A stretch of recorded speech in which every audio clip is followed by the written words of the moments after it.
የፋኖ ኃይሎች በጎንደር አዲስ የውጊያ ግንባር መክፈታቸው ተሰምቷል። በጎንደር በለሳ ቀጠና አመዱት ከተማና አርባያ መስመር ከተከፈተው ውጊያ በተጨማሪ በመተማ ቀጠና በተካሄደው ውጊያ አንድ ኮሎኔልን ጨምሮ በርካታ ያገዛዙ ወታደሮች መሞታቸውን የአካባቢው ምንጮች አረጋግጠዋል። ኮሎኔሉ ያለ ወታደራዊ ስነ ስርዓት መቀበራቸው አነጋጋሪ ሆኗል። ቀዳሚው መረጃችን ነው። ህወሓት የተዘጋጀበትን ጦርነት በበላይነት የሚመሩ 11 አባላት ያሉት ሴንትራል ኮማንድ በሚስጥር ማቋቋሙ ተሰምቷል። ሴንትራል ኮማንዱ የተቋቋመው 5 የፖሊት ቢሮ አባላትን በማግለል መሆኑ ትኩረት ስቧል። ሌላኛው መረጃችን ነው። በምስራቅ ወለጋ ጊዳ አያና ወረዳ በሚገኝ ገዳም ውስጥ ዘግናኝ የጅምላ ጥቃት ተፈጸመ።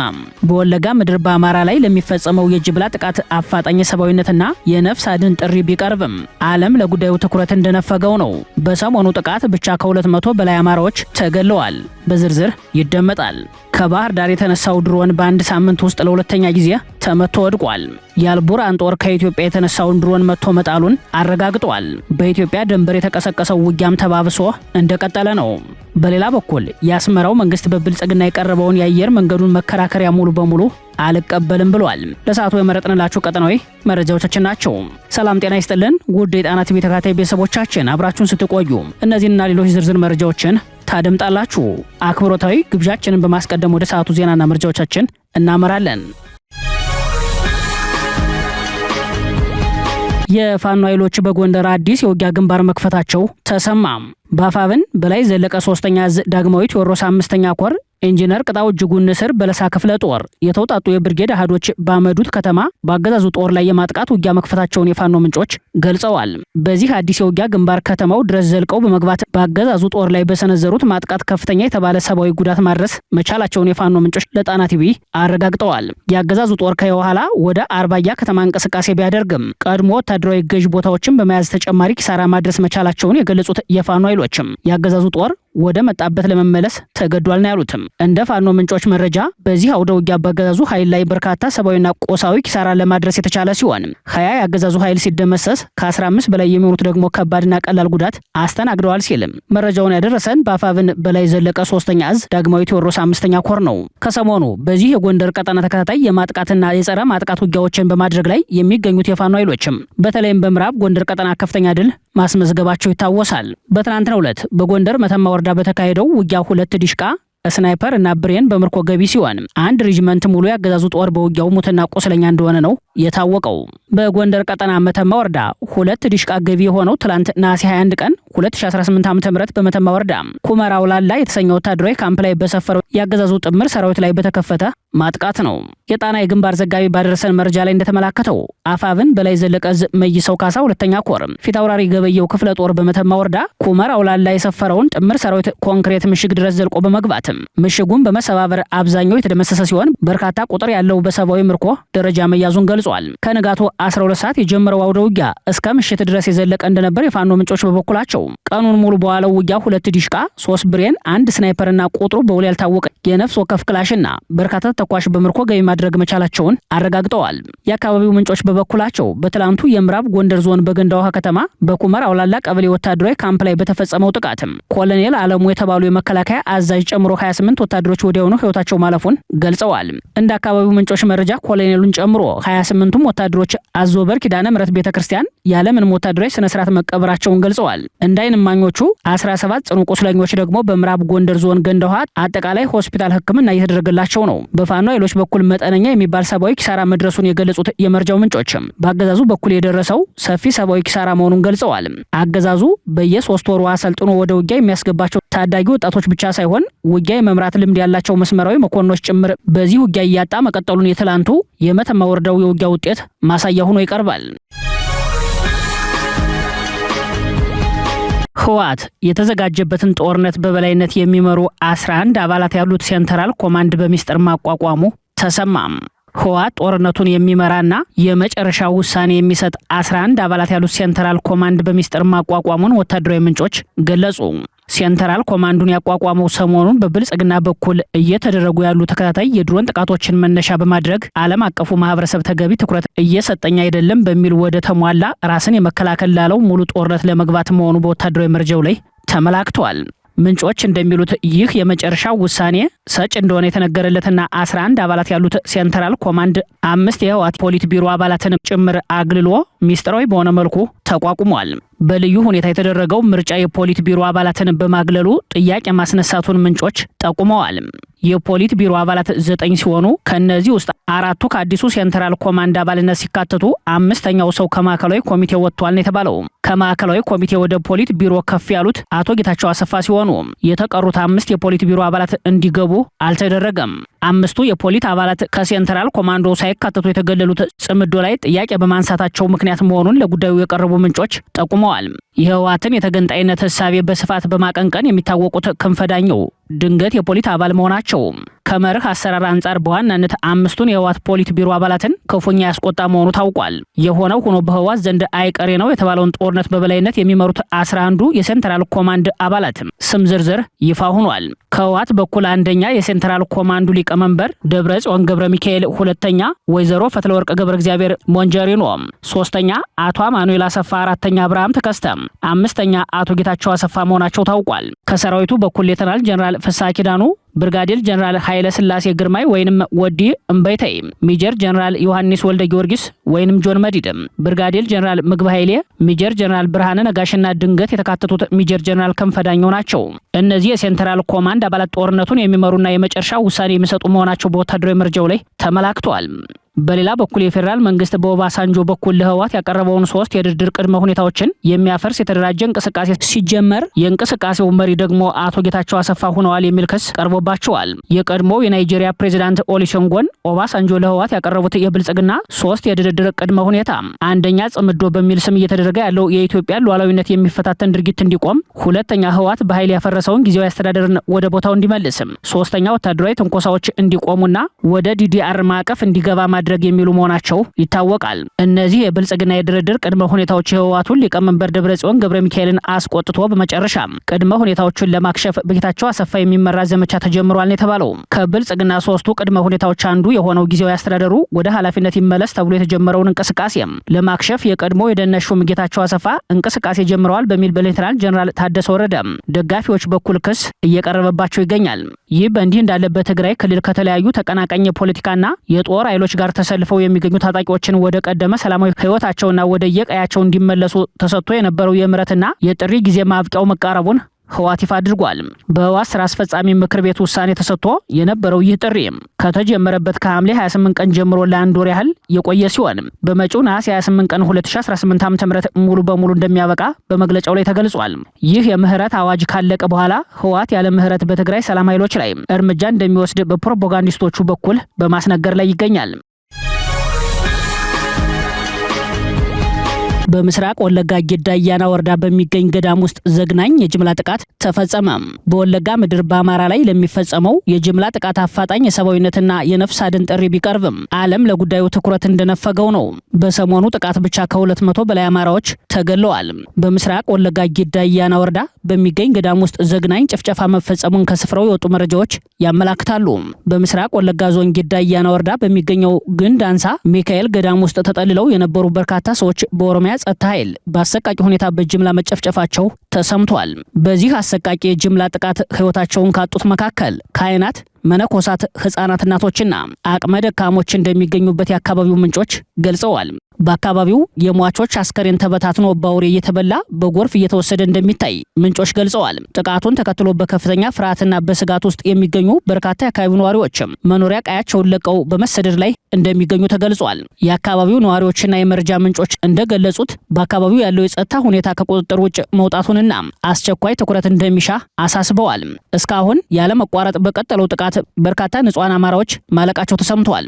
በጊዳ አያና ወረዳ የአማራ ተወላጆች በሚኖሩባቸው በሁለት መንደሮች ብቻ በተፈጸመ የጅምላ ጥቃት የተገደሉ ከ67 በላይ የንጹሃን አስከሬን ስርዓተ ቀብር ተፈጽሟል። የጅምላ ጥቃቱ የተፈጸመው በጊዳ አያና ወረዳ መንደር 3 ላይና መንደር 22 ላይ ሲሆን በዚህም በተለይ በመንደር 3 አካባቢ 27 ንጹሃኖች ስርዓተ ቀብር ሲፈጸም ጥቃቱ አሁንም ባለመቆሙ ምክንያት የሌሎቹን አስከሬን ስርዓተ ቀብር መፈጸም አልተቻለም። በመንደር 22 በተከፈተው ጥቃት ከተገደሉት መካከል በስለታማ መሳሪያ ተቆራርጠው የተገደሉት የ85 ዓመት አዛውንቱ አባይ የላረጋና ባለቤታቸው ማሆይ እስከዳር ገላው ይገኙበታል። በወረዳው ፈንድቃ ቀበሌንና አንድ ወደ ዲቾ ሻሾበር ከተማን ጨምሮ በመንደር 3 በመንደር 22 እና በሌሎች የወረዳው አካባቢዎች ላይ በተፈጸመውና አሁንም ተባብሶ በቀጠለው በዚህ ዘግናኝ መንግስት መር ጥቃት እስካሁን ባለው 200 የሚደርሱ የአማራ ተወላጆች መገደላቸውን ከአካባቢው የተሰበሰበው መረጃ ያመላክታል። መከላከያ ሰራዊትን ጨምሮ የኦሮሚያ ክልል ልዩ ኃይል ገዳ ኮማንዶ ጋቸና ሲርና ረጴ ኦላና የሚሊሻ ኃይሉ በቅንጅት በአማራ ተወላጆች ላይ የከፈቱት ጥቃት አድማሱን አስፍቶ እንደቀጠለ መሆኑን ከስፍራው የወጡ መረጃዎች ያመላክታሉ። ለአብይ አህመድ የገጽታ ግንባታ እንዲሰራ አዲስ ትዕዛዝ ተሰጠ። በሌላ በኩል ኮሚሽነር ጀነራል ደመላሽ ገብረ ሚካኤል ጠላቶች በኢትዮጵያ ላይ የሸረቡትን ሴራ ለማክሸፍ ዝግጁ ነን ሲሉ ተሰምተዋል። የፌዴራል ፖሊስ ኮሚሽን ኮሚሽነር ጀነራል ደመላሽ ገብረ ሚካኤል የሀገር ውስጥና የውጭ ጠላቶች ተቀናጅተው በኢትዮጵያ ላይ በርካታ ሴራዎችን በማቀድ ላይ እንደሚገኙ በመግለጽ ያላቸውን የጦርነት ዝግጅት አሳውቀዋል። ኮሚሽነሩ የኢትዮጵያ ፖሊስ ኮሚሽነሮችና የሰላምና ጸጥታ ኃላፊዎች በተገኙበት መድረክ ላይ ባሰሙት የጦርነት ነጋሪት ጉሰማ የውስጥ ባንዳዎች ሲሉ የጠሯቸው አካላትም ተቀናጅተው የኢትዮጵያን ሰላምና ደህንነት ለማናጋት ሴራዎችን በማቀድ ላይ እንደሚገኙ በመጠቆም እነዚህን እንቅስቃሴዎች ቀድሞ ለማክሸፍ ሙሉ ዝግጅት ማድረጋቸውን ተናግረዋል። እኒህ ያገዛዙ ሹመኛ ከዚህ ቀደም የፌዴራል ፖሊስ አመራሮችን ሰብስበው ለአሰብ ተዘጋጁ የሚል መመሪያ ሰጥተው እንደነበር የሚያስታውሱ ታዛቢዎች አሁን ለአሰብ ተዘጋጁ ከሚለው የጦርነት ቅስቀሳ ወደ መከላከል ዘመቻ የዞረ ቅስቀሳ በማድረግ ላይ መሆናቸውን ይናገራሉ። የፌዴራል ፖሊስ አባላት በመደበኛ ጦርነት ውስጥ ሊኖራቸው የሚችል የውጊያ አቅም አጠያያቂ ቢሆንም ፖሊሶቹ የመከላከያ ኃይሉ ለቋቸው የሚወጡ ወሳኝ ቦታዎችን እንደሚሸፍኑ፣ ከተሞችን በትጥቅ የመጠበቅ ሙሉ ኃላፊነት ይዘው ሊሰማሩ እንደሚችል ግን ከዚህ ቀደም የነበሩ አሰራሮች ያመላክታሉ። በሌላ በኩል ለብልጽግናው አለቃ አብይ አህመድ የገጽታ ግንባታ ለመገንባት ትዕዛዝ ተሰጥቷል። የአብይን የፌስቡክ አካውንት ተከታዮችን 10 ሚሊዮን ለማድረስ ያለመ የማህበራዊ ዘመቻ ለማካሄድ ለብልጽግና ፓርቲ አባላት ትዕዛዝ ወርዷል። ከዚህ ጋር ተያይዞ በኦሮሚያ ክልል ስልጠና እየተሰጠ ነው ተብሏል። የስልጠናው ዓላማው ለአብይ አህመድና ለሽመልስ አብዲሳ የገጽታ ግንባታ ለመስራት የሐሰት አካውንት እንዲከፈት ማድረግ ነው። ከዚህ ጋር ተያይዞ የብልጽግና ፓርቲ አባላትም የአብይ አህመድን ገጽ አልተከተሉም ተብለው ተለይተው እንዲቀርቡ ታዟል። የብልጽግናው አባላት በማህበራዊ ሚዲያ የፓርቲውን ተጽዕኖ ለማሳደግ እንዲዘምቱ መመሪያ የተሰጠ ሲሆን ብልጽግና ፓርቲ 14 ሚሊዮን አባላት ያሉት ቢሆንም አብዛኞቹ አባላት የአብይ አህመድን የፌስቡክ ገጽ አልተከተሉም በሚል ይገመገማሉ ተብሏል። እያንዳንዱ የብልጽግና አመራርና አባል የአብይ አህመድን ገጽ መከታተሉን አለመከታተሉን ተፈትሾ እርምጃ እንዲወሰድበት ትዕዛዝ ተሰጥቷል። ከዚህ ቀደም የአብይንና አዳነች አቤቤን ገጽ ያልተከተሉ አመራሮች ከኃላፊነታቸው መነሳታቸው ቢቢሲ አማርኛ መዘገቡ ይታወሳል። ቢቢሲ በወቅቱ ዘገባ እንዳረጋገጠው ብልጽግና በማህበራዊ ሚዲያ ከ250 ሺህ በላይ ዲጂታል ሰራዊት አሰማርተዋል። እነዚህ አካውንቶች የብልጽግናውን አገዛዝ የጦርነት ፖሊሲ ከማስተጋባት ባሻገርም ለብልጽግናው አለቃ አብይ አህመድ የገጽታ ግንባታ መስራት መደበኛ ስራቸው እንደሆነ መረጃዎች ያመላክታሉ። የአልቡርሃን ጦር ከኢትዮጵያ የተነሳውን ድሮን መጥቶ መጣሉን አሳወቀም።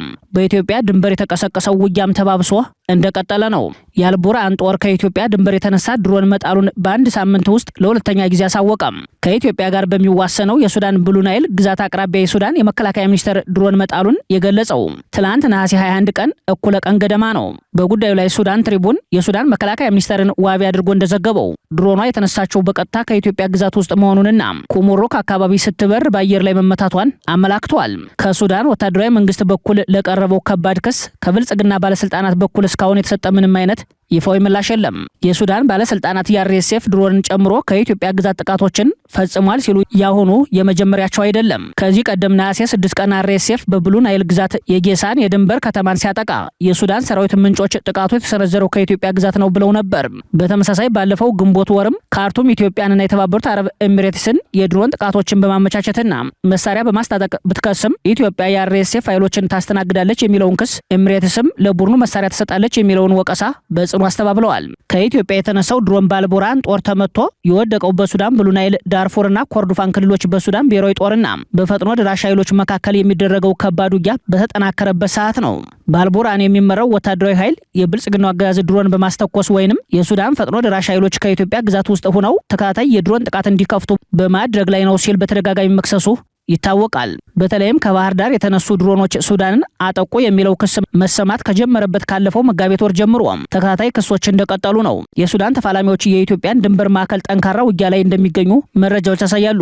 የብልጽግናው መንግስት በቤንሻንጉል ከሚገኙት የበርታ ማህበረሰቦች ታጣቂዎችን ለዳገሎ ጦር እየመለመለ መሆኑ ደግሞ ሁኔታውን የከፋ አድርጎታል። አፍሪካን ኢንተለጀንስ በቀደመ ዘገባው በኢትዮጵያ የሚገኘው የበርታ ማህበረሰብ በሱዳን ብሉ ናይል ግዛት ከሚገኘው SPLMN ተፋላሚ ኃይሎች ጋር የረጅም ጊዜ አጋርነት እንዳለው በመጥቀስም ከዚሁ ማህበረሰብ ለዳገሎ ጦር ተዋጊዎችን የመመልመል ጥረቶች እንዳሉ ምንጮቹን ጠቅሶ ዘግቧል። ይህንን ስጋት ይበልጥ ያበረታው በቤንሻንጉል ጉሙዝ ክልል መንግ በተባለ ስፍራ ለፈጣን ድጋፍ ኃይሎች ማለትም ለጀነራል መሐመድ ሐምዳን ዳገሎ ጦር ወታደራዊ ማሰልጠኛ ተቋቁሟል የሚለው መረጃ ተጨባጭ መሆኑ ነው። እንደ አልጀዚራ ያሉ መገናኛ ብዙሃን የሱዳን መንግስት ምንጮችን ጠቅሰው እንደዘገቡትም በዚህ ማዕከል ውስጥ እስከ 10,000 የሚደርሱ ተዋጊዎች ስልጠና እየወሰዱ ሲሆን የጦር መኪናዎች፣ የመድፍ መሳሪያዎችና የመገናኛ ዘዴ መጥለፊያ መሳሪያዎች መኖራቸው ተገልጿል።